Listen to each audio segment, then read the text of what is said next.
So, that's an important part of your agenda. And the President spoke a long time yesterday and very well about the criminal justice reform, and I appreciate what he has done. But I want to say a few words about it, because I signed a bill that made the problem worse, and I want to admit it.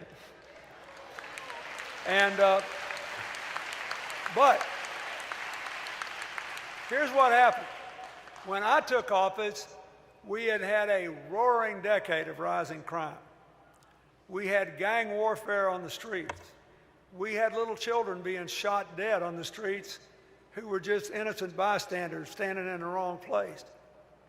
We had kids in Los Angeles doing drills in their schools to learn how to drop down and get under their desk because of people just doing random drive-by shootings. And violent crime in America had tripled in the previous 30 years, and the police force had only increased by 10%. So we put 100,000 more police on the streets so they could be tied to the community. And we passed the Brady bill and the assault weapons ban, which had an ammunition limit on the clips, as I remember, of about 10 bullets. And we passed funds to give people something to say yes to in the after-school hours, not just to say no to. But in that bill, there were longer sentences. And most of these people are in prison under state law, but the federal law set a trend. And that was overdone. We were wrong about that.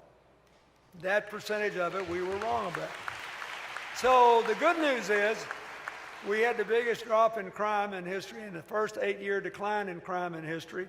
The bad news is we had a lot of people who were essentially locked up who were minor actors for way too long.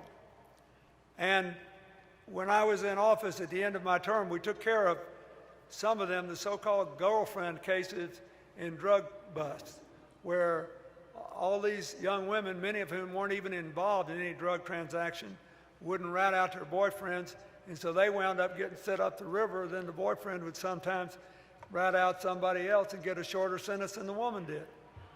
So we reviewed them all and tried to correct that problem. But the larger problem is the one President Obama is now trying to address, those people who just have sentences that cannot be justified by their length.